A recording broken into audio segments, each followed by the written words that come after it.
Oimore janeno Malolwe TV kamora mora maintiere ageno nodichieng mari obedo maber akaw thuolo nieri mar rwaki e chenro mar duond mine kama kelo ni chenro nieri nyinga Joyce Oduora. E dwe nieri mar 9 janeno Malolwe TV en dwe no ero mabende itimo awareness kata ipuonjo jopiny e wi tuo no ero mar spina bifida kaachiel kod hydrocephalus. Akaitwak marwa mabende ne wabedo godo juma mokadho nan kaindi kod janyuol mabende nigi nyathi manigi tuo no ero mar hydrocephalus kendo nojiwo mine wetege yore go eko mabeyo mag rito nyithindo makamago. E studio mar otieno makawuono an kaindi kod Mikaela Vina Oduor mabende en founder mar riwruogno ero ma ok mar piny owacho mar Heart to Heart Smile Organization mabende nochako mondo mi okonya nyithindo go eko modak kod ng'ol e kaunti nieri ma Kisumu. Adamiye thuolo mondo mi oful nyinge maber e kawadhi mbele kod twak marwa mar otieno makawuono ka bende en kaindi mondo mi opuonj jopiny gigo eko monego bed ni ging'eyo kata o create awareness e wi tuo no ero mar spina bifida kaachiel kod hydrocephalus mondo jonyuol kata mine manigi nyithindo machalo kamago eko ong'eyo makare mabende ginyalo rito godo nyithindgi go eko. Machiegni ahinya chenro mar duond mine inyalo nyisowa nyingi jopiny owinj duondi maber. An giluonga ni Lavina Chieng Oduor. I'm the founder and the executive director of Heart to Heart Smile CBO. This is a CBO that advocates for the rights of children with disability, youths and adolescents. Yes. Toka poka dhi mabor, adwagone Lolwe TV erokamano, nyocha some few bucks nani station ka wachomna gimatimo to nayudo ng'ato ka nowuok through Lolwe TV manewa nochiwonwa wheelchair, yes, gi crutches and agonu erokamano ahinya. Yeah. Machiegni ahinya twak marwa mar otieno makawuono Lavina. Akadwe nieri mar 9 en dwe no ero mabende i create awareness e wi tuo nieri mar spina bifida kaachiel kod hydrocephalus. In kaka jalno manowuok oko mondo mi ochaka riwruogno ero makonyo kata jiwo nyithindo go eko modak kod ng'ol. Inyalo nyisowa ni hydrocephalus kaachiel kod spina bifida en condition mane to be ise interact gi joma romo nade manigi condition machalo kamano? Kapok awacho mang'eny about the condition mar spina bifida gi hydrocephalus nikech adil gi disability. Yes. To adwa nyiso jopiny nikech jomoko penjo ni Lavina cha owuoyo mang'eny wach ng'ol. Ang'o miyo to onge ng'ol? Koro this program nachako nikech owadwa maluwa nigi ng'ol. To kane wadongo ne pod atin but kane adongo naneno challenges mane wan go as a family and even in the community. Nikech nochopo time mane ne wabedo gi relatives ne lemo waga. To kane wadwa chako tuo to kata relatives go no we biro nikech ne giluoro nyathiwa. That is why nachako migao mar Heart to Heart Smile mondo abed the voice to the voiceless. Yes. Ne mine man gi nyithindo man gi ng'ol kata caregivers man gi nyithindo man gi ng'ol nikech owegi onge ng'ama wuoyo negi, onge ng'ama bring up their issues. So awuoyo kaka caregiver. To kawuono gimokela kae en ni this month it is awareness creation month spina bifida and hydrocephalus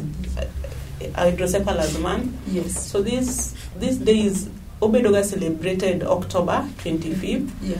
As an organization we are looking for resources wamanyo jok manyalo wuotho kodwa mondo wa create awareness on 25th of October. Yeah. Atoki wacho ni u create awareness e wi spina bifida kaachiel kod hydrocephalus. Gin gik moko kaka mage ma utemo nyiso jopiny mondo mi ong'e e wi condition machalo kamano?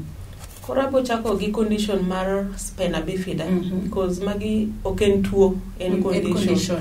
So spina bifida waneno ni can be prevented by 78%. So prevention measures ni mama mayach onego bed no chiemo maber mondo yud remo maber e dende.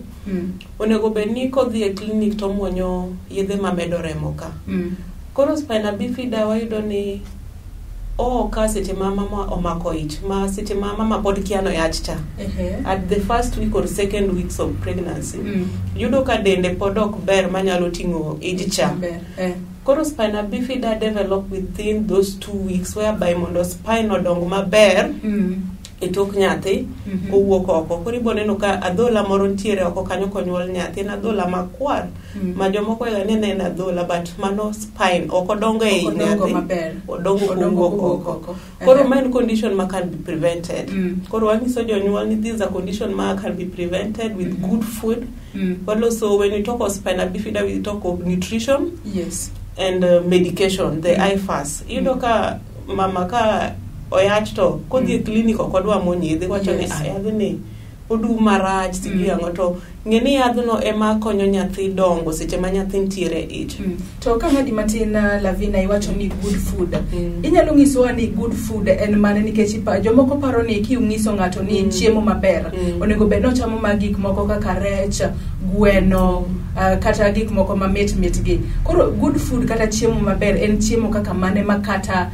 mama mamiyo ma onge lwete ok ber nyalo yudo mondo mi o make sure ni seche go eko moyach nyathini ni ero yudo chiemo makare mondo odong maber ka ine ich koro good food ok en chiemo mamit ni nyaka nyiew rech kata nyaka cham ringo wan gi alode kienyeji ma inyala chwako tichamo wan gi fruits kaka rabolo en mana siling 10 inyalo nyiew rabolo tichamo wan go omena no kata chwaka mi ichame kamano that is a nutrient koro kochuno ni nyaka cham gweno nyaka cham ringo nyaka cham chiemo mabech gi ng'eny go gina chiemo ma waneno gi but okochuno nyaka cham chiemo ma pesa ng'eny kidhi mbele ingiso preventive measures moko mabende joma mino nego bedni kao e seche go eko mag engage mondo nyathi kik yud spina bifida inyalo dhi mbele Okay, preventive ase wuoyo on spina bifida kura dwa wuoyo hydrocephalus hydrocephalus in most cases can be hydrocephalus inyalo kel gi condition mar spina bifida but waneno ni kech ka somo mang'eny about hydro it is about the environment mawadake kech environment be can lead to disability seche ma iywayo muya mok ber tiyach cham can lead to mental disability whereby inyuolo nyathi to nen gi condition samoro muya mane mama yudo cha samoro kata stress be can lead to that you don't affect brain mar nyathi koro ka wuoyo on spina bifida and hydrocephalus you don't nyathi monyuol gi spina bifida in most cases gi develop hydro kech ntiere fluid moro madhige obwongo koro fluid no there are some nervous system makobedo blocked tiyudo ka fluid no dhi obwongo to miyo wi nyathi bet maduong koro this spina bifida can be prevented in that itero nyathi hospital at an early age or at an early in fact ki identify immediately nikech ngeni which benige measurements daktari bogisi ni nyathini wiye ni oken normal and then gibedo referred to Kijabe kata Bethany whereby idhi ketne nyithinde go nti pipe moro mikete wich ma pipe no bogolo pi excessive water madhi wich to pipe no koko ketne nyathi to it can lead to mental retardation it can lead to death nyathi nyalo bedo blind nikech sama wich dongo cha o affect brain mar nyathi koro ido ni nyathi ma oko timne early intervention ido ka wiye duong ma excess ido ka en a slow learner kata ido ka en blind it can lead to blind or it can lead to death atukuru esiche conditions gite mara spina bifida ka chiela kod hydrocephalus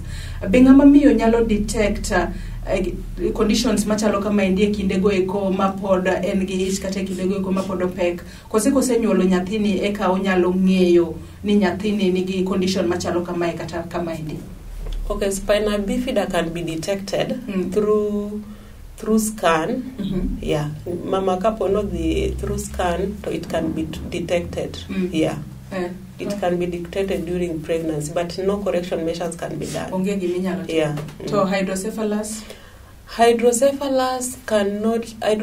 again in most cases obiro during kata after birth so this cannot be prevented but it can be controlled so controlling ne eni mondo janyuolo dhi e hospital chon kodhi chon inyalo ni nitie ng'at man gi hydrocephalus to kibing'eyo mana kineno pipe ne wiye meaning ni no timne early intervention no tere hospital chon mokitne pipe magolo pi Koro gima wanya wacha about hydrocephalus beni nyathi mobedo gi spina bifida obedo gi disability for the rest of their lives.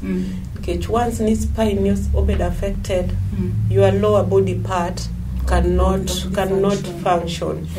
You don't need, as an organization, whatever manyo kan thindo gi nyalo migi pampers. You don't need to do no bedo gi hydrocephalus. Tene office to tiyo gi diaper. Because once your lower body part has been affected, you have no feeling. And katindo ne katingade okobi feel. Emomi wakwayo jo piny ni mondo seche ma wadhi public participation wakwayo sanitary towels. Onego beni wang'iyo ni jok manigi ng'olgi, what do they need? Yes. Kaka joma nigi spina bifida, they use diapers for the rest of their life. Koro that one has never been thought of, and they're really suffering. Yeah. Ma koro un kaka organization benitiere sanitary towels kata diapers mu konyo gi godo ko sinyaka mobilize mondo omi jogo manigi condition machalo kamago. As an organization, pokwayudo ngama nyalo support, we still depend on friends and well-wishers. Yes. So I always knock on the doors.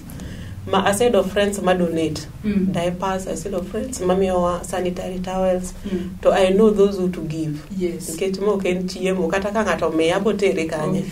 Yeah, ange jok mamiyo. So they are really in need of that. Yeah. Erokamano yako yoyo matin.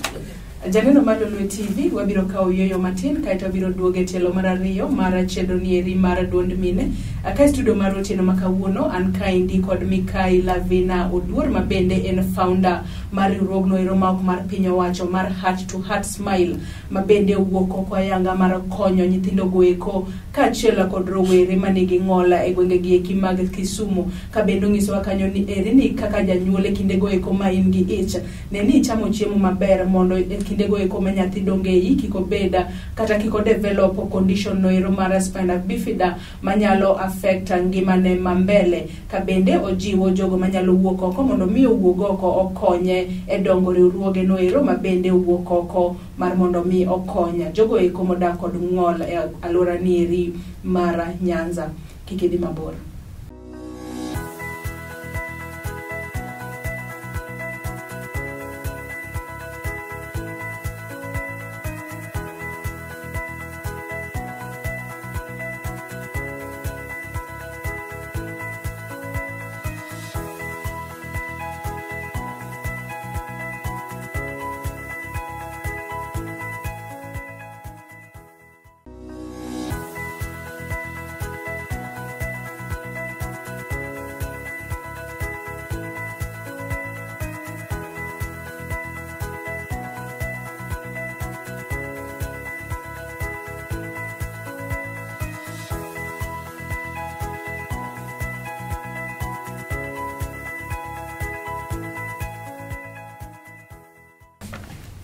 Janeno Malolwe TV machiegni kendo e telo mar ariyo mar chenro nieri mar duond mine kama kelo ni chenro nieri nyinga Joyce Oduor e studio mar otieno makawuono an kaindi kod Mikai Lavina Oduor mabende en founder mar riwruogno ero maok mar piny owacho mar Heart to Heart Smile organization mabende wuok oko mar konyo nyithindo goeko kaachiel kod rowere modak kod ng'ola e alwora mar kaunti ma Kisumu ka bende dwe nieri mar 9 riwruogno ero kaachiel kod joma moko owuok oko ayanga mar tiego jopiny kata mar creating awareness e wi condition no ero mar spina bifida kaachiel kod hydrocephalus mabende yudo ni thoro mako nyithindo mathoth e alwora makaluo to thoth ji okia gino makelo condition machalo kamaendo kata gino monego bed ni gitimo mar mondo mi gikony nyithindgi obed gi ngima maber mana kaka nyithindo mamoko.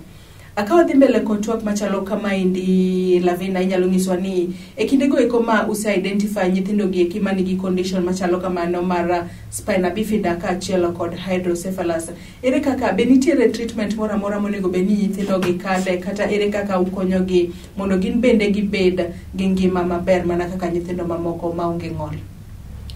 Okay, kadwa chako ni in our programs one gi thematic areas. Koro thematic areas gi one gi health, whereby health, because we do a lot of referrals. Yes. Pod onge gi funds mar bedo gi this projects. Koro we do referrals. Under health we do referrals to hospitals. whereby hospitals wangiso jonyuol gini dhine occupational therapist kata physiotherapist. Nikech nyithindo gi they depend, their life depend on that, not mostly on treatment, but their life depend on rehabilitation. One gi educational thematic whereby what if nyithindo gi to EAC center, nikech nyithindo gi they have a right to go to school. Yes. So EAC what refer them mondo odhi onen gi mondo gi bed placed in schools ma fit them. And then one gi advocacy, advocacy we through social media. Sani one we are advocating for awareness. We have our platform pages on Facebook, on Twitter account, where we advocate our issues. One gi economic empowerment. Economic empowerment one gi wa form nyoluoro mar mine gi man gi nyithindo man gi conditions gite, not only spina bifida and hydro, but all types of disability. Yes. Waromo ga kodgi every Wednesdays. Koro every Wednesdays at least one gi chama matin, one gi community empowerment, one gi table banking. Yes. Gigolo pesa matindo tindo mondo at least wabed kamoro achiel. One gi rehabilitative as a thematic, whereby rehabilitation we partner gi Nyabondo Rehabilitation Center, whereby we do community medical outreaches. We go to different counties. Nkech now I realize ni jonyuol some other counties, yes, Kisumu, people are coming to be aware. Nkech we speak a lot. So within those other counties, nyithindo gi nyuolo gi conditions gi, but they don't know. Gin gi ng'ang'ani mage mabo chango. Koro we go around with Nyabondo mawangiyo nyithindo mano nyuol gi conditions gi chon, to refer gi for rehabilitation, refer gi for correctional surgery. Because spina bifida, for it to be corrected, it has to undergo surgery, minor surgery. Mondo that spine mano wuok oko, ilose mondo donj iye. Nikech kowe kamano te nund maboga dongo. So we refer them for rehabilitation measures. So prevention measures mostly end referral to rehabilitation, whereby they go for physiotherapy.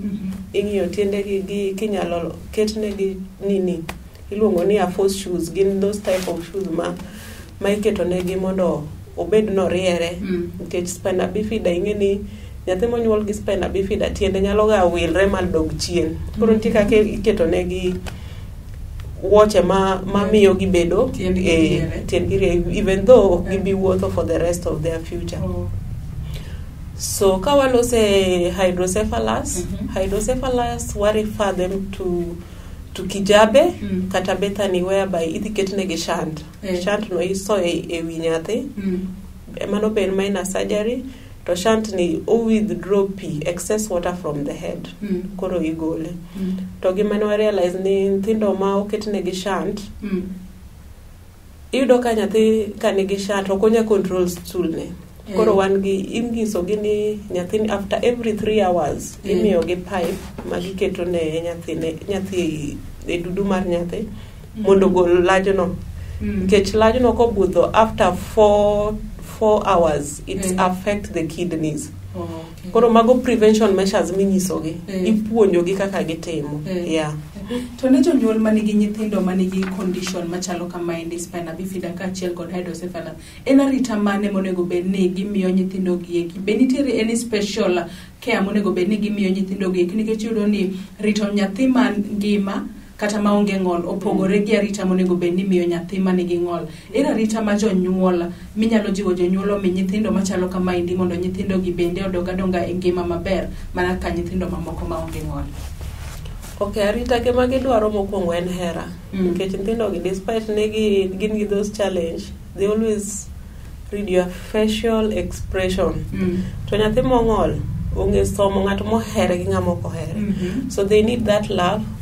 Under hygiene they need the diapers.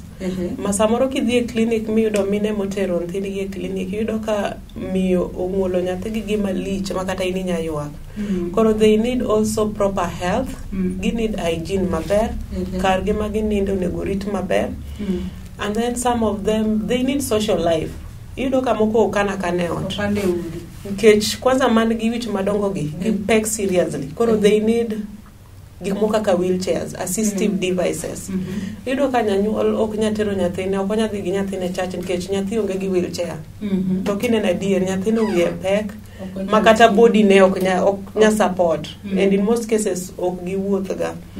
Koro they need assistive devices. Ema wacho ni in our public participation, angiso ga jonyuol gini dhiuru ge public participation, wachuru gik modwaro. In every ward, onego beni every ward bedo gi allocation mar assistive devices. Ken wheelchair, ken crutches, ken nini kata jok ma muofu ka gin en walking aid cha. Koro angiso gini gidhi nini public participation. Another thing more affect was since COVID no biro, you know, their life depend in hospital. Their life depend in occupational therapy, physiotherapy. Koro ka COVID no chakre, nthindo gi oktergi for therapy. Nthindo gi oktergi for exercises. And in my program, I'm sad to say that I lose nthindo mang'eny because of those mitigation measures. So that has been a challenge. Ma COVID ni okelo challenge. As an institution, I'm looking forward to have a rehabilitation center whereby kata ko ginya dhi hospital to ginyalo biro titimo ne gigo e center ka kech mine mang'eny noluor tero nyithindo e hospital giwacho ni nyathina biro gi COVID. Ting'eni COVID en gima nyalo mako anybody.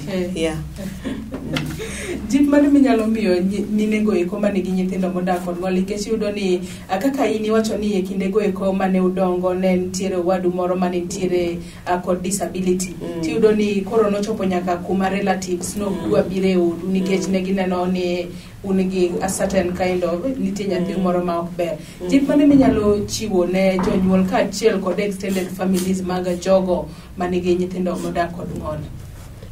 Gima dwa nyiso family, community kata society en ni ng'ol ok yom. Kata lavina mabet kae ne nyalo bet ni an normal to ki ok ang'e gima botimre na, but alamo Nyasaye. Koro let us appreciate jok man gi ng'ol. Wa embrace gi, wabed kod gi kamoro achiel. Emomiyo as an organization acho ni achak support group. Ma support group ni en wan kode Kisumu and Josiabe Duare. Koro I'm looking for a champion manyalo take charge mar Siaya, not only in Siaya, but I'm looking for modabed kodgi 14 counties. That just support group mondo wakel minegi kamora achiel. So another thing, awachoni a parliament wan gi jok ma represent persons with disability, wan gi jok ma represent women, wan gi jok ma represent youths. Koro I'm fighting ni mondo a parliament wabed gi caregiver ma fail gima jok ma nigi nyithindo man gi ng'ol fail. Ok ng'at ma represent jomong'ol, but ng'at ma represent jonyuol man gi nyithindo man gi ng'ol.